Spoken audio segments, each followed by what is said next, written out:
Hey, what is up, guys? This is your source, and we're here in Montreal, Canada, on location, doing a special video.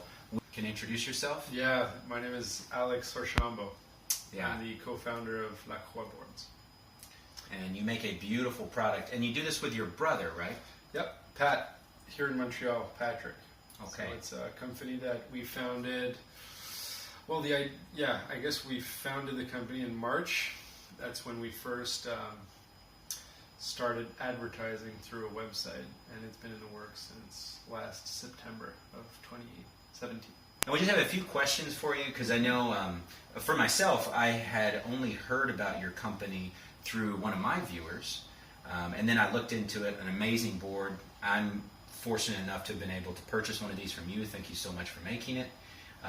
But we wanted to, give the viewers a little bit of an opportunity to get to know you guys and see what your board is all about. Okay. Absolutely. So we just have a few questions for you, and the first one wanted to start off with is with so many options on the market. There's a ton of different electric skateboards out there.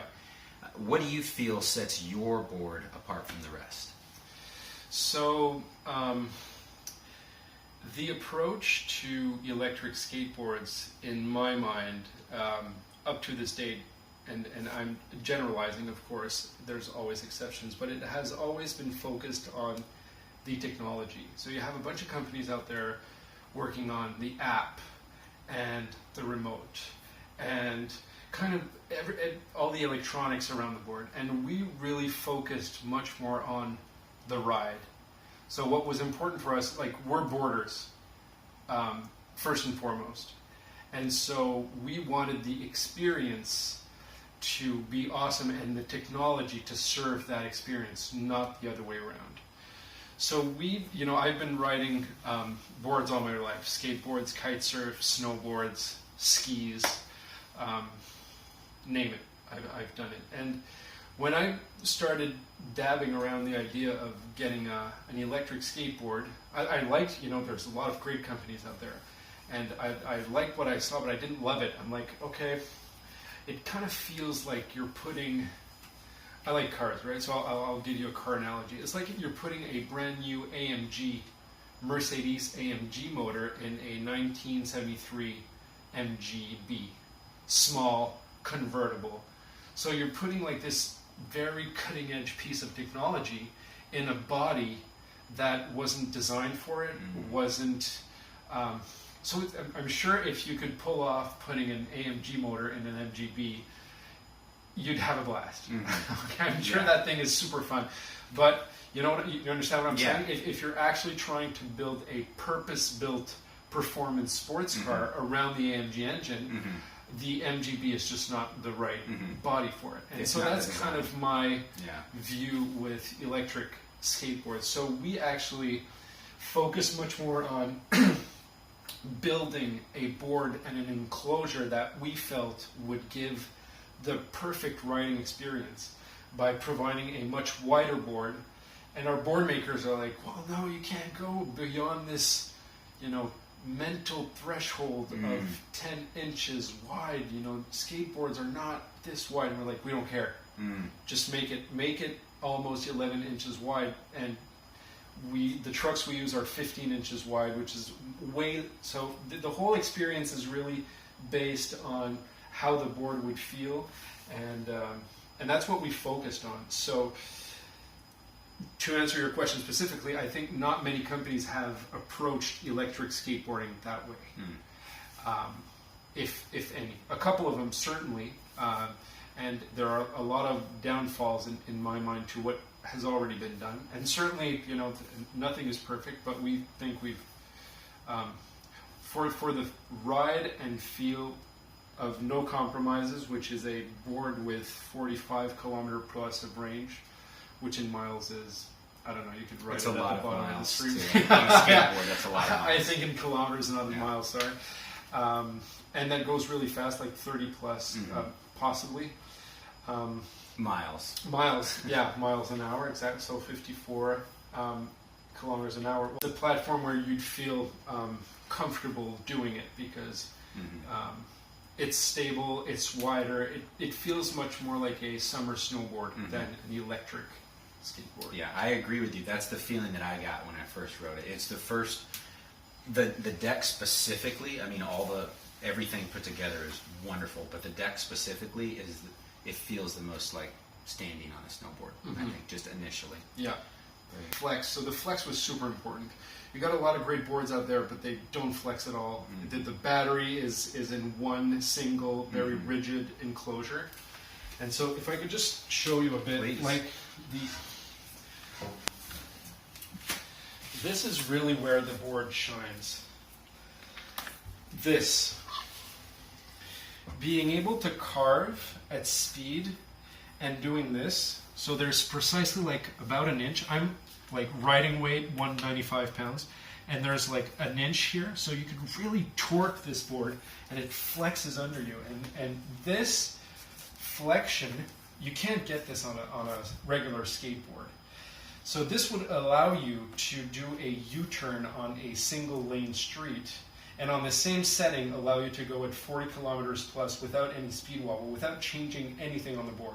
And that is accomplished by these super wide trucks, but also by the length of the board and the bounciness of the board that absorbs vibration at high speeds. And so all this was thought through, and I think that's what sets us apart to answer. Kind of related to that question, I know you've talked about it some already, Yeah. but how did you and your brother, I take it, come up with a design, and how long has this been in the works? Okay, so we started by, I showed you this, but I'm going to show it to your viewers. So we started by doing this board last summer, and it's a land kite board. So these boards are used with huge kites, identical to kite surfs, on land. So you'd actually put some bindings in here, and with the kite. So it's a super flexy board.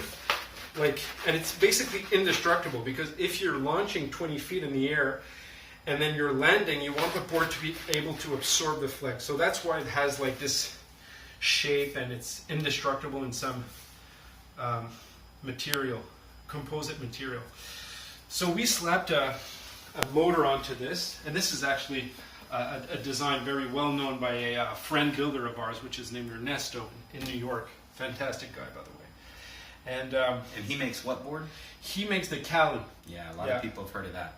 Yeah, and it's a fantastic board. This is what actually got us into this. It's a lot of fun.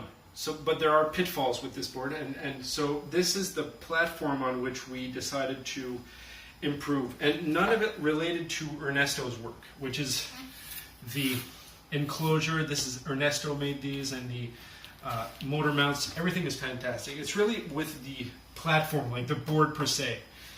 And it's a bit narrow. It has like this very round shape that is kind of hard to get used to. There's no concave in it. It's narrow. It looks wide, but it's actually pretty narrow when you're going at speed. And these trucks, if they're really loose, then they're super scary at high speeds. And at higher speeds, like 25 kilometers and up, and so to be comfortable at higher speeds, you need to stiffen them up, and at that point, they just become very difficult at low speed. So it's not a versatile board. It's not a playful board. You go super fast, it's good. But in our case, we just wanted a more playful board that would feel like Kelly Slater surfing. Yeah. You understand? Going up and down the wave, and that's what you can do with the Lacroix, which you can't do with this board, because you need to be Laird Hamilton on this board. Narrower trucks, kind of a bit more dangerous. So you're taking more risks with this board. And so far as I'm sharing my personal. I was taking more risks with this board to get the same rush. Right. I go at way slower speeds, even though it's certainly capable of going at same speeds. I get a kick out of going at lower speeds, because carving in this is so fun. Yeah. So that's how, like, the evolution. This is like version 1 last summer, and then we improved on this in September, saying we got so many people. That's the thing. That's how we got to do this. Is actually people stopping us on the street every single day. Where can I get one? what, you know, it was like, well, okay, there's so many, there's a big board culture in Quebec. Yeah. A lot of mountains, a lot of wakeboarders during the summertime, Yeah. a lot of snowboarders during the wintertime. So we had a lot of feedback. So we said, you know, why don't we do one? Why don't we improve on it? So wider, concave, a bit wider trucks as well, simpler design, no spring and eggs. So obviously, with this being the first board for your company, you're focusing on fulfilling current orders. Yes, we are. But Very much so. But just in looking down the line, what do you feel is the future of your company? Do you have any other ideas that you're working on for maybe a future board or a modification for this? Or Yeah, absolutely. So, so in the same mindset as I was talking earlier about like really focusing on the experience, we can certainly improve on this board. Like this is the biggest model. I don't think that we will be able with the current battery technology to put more range in our board. So this has Samsung 30Qs, which is arguably the most popular cell for electric skateboards at the moment. There are other 700 cells coming. The availability is iffy. They're difficult to put your hands on, so they're not ready for prime time yet. So we might go to there, you know, we might migrate to that. But I think what we will do is, but what I mean is that this board is just over 25 pounds. So it's the lightest board that we could do with 60 cells. That's why we put the carbon fiber enclosure. Everything is as light as possible. Even the size of these screws, you know, we started with M4s and then we thought, oh, M3s will do the trick, and so they're smaller, so they're lighter. You know, everything is just like, everything was thought through to shave weight as much as possible because we didn't want to shave the battery. Yeah. And so this 60 cell board is actually lighter than a 40 8 cell Archambault. It's actually 2.5 pounds lighter than the other board, and it's more than 20% more. You know, it has more than 20% more batteries on it. So one last question for you: what do you like about eSkate? We know that you do a bunch of other board sports. You've got a lot of experience, but what is it about eSkate that offers you something that maybe the other board sports don't have? Yeah. So. That's a really interesting question because that's really what got me into the sport to begin with. To kite surf, you need at least a day. You need to go there, you need to set up. You need that day, it needs to be nice, just enough wind, not, you know, good wind. It needs to be constant. So they're like the stars really need to align to have like a nice session on a kite day. If you're skiing, if you're snowboarding, and you want like a great day, a foot of powder plus, ideally good visibility. Oh, again, like you need to be at the right mountain at the right time on the right day. And if you're working on a Wednesday and it just dumped on a Wednesday and you're there on a Saturday, it'll be all tracked out and you're going to miss it. So again, the stars need to align. With this, that's what I you know, you're 2 hours away. A full charge is like 2-3 hours. So you're basically always able to go out and have the same adrenaline rush without, you can align your own stars.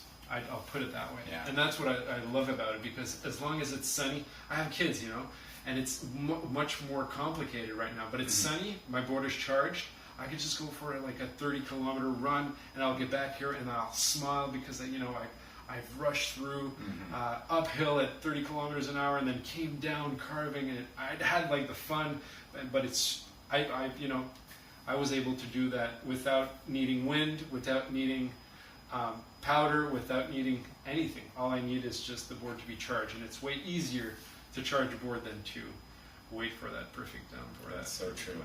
That's so true. So it's that's what I like about it. It's and that's what got me into it to start. It was like, oh, I don't practice all these sports as much as I want to right now, but I'd still want to. I'd still love to do it. So this thing looks interesting. Electric skateboards. Oh, okay, these wheels. I could go on gravel. I could like cut through grass if I want to. Sounds pretty fun. And then All we've kinds got of this possibilities. all kinds of possibilities. And now it's part of my day-to-day life, and I'd never go back. Well, that's cool. Yeah. So Alex, we just wanted to conclude and say thank you so much for your time and for making such an awesome board. Thank you so much, Ethan. Thanks for being here. Thanks for making it possible. It was super enjoyable, and stay safe. I will. Yeah. And we wish you and your brother success. Thank you. All right. Thank you so much. Take care. Cool.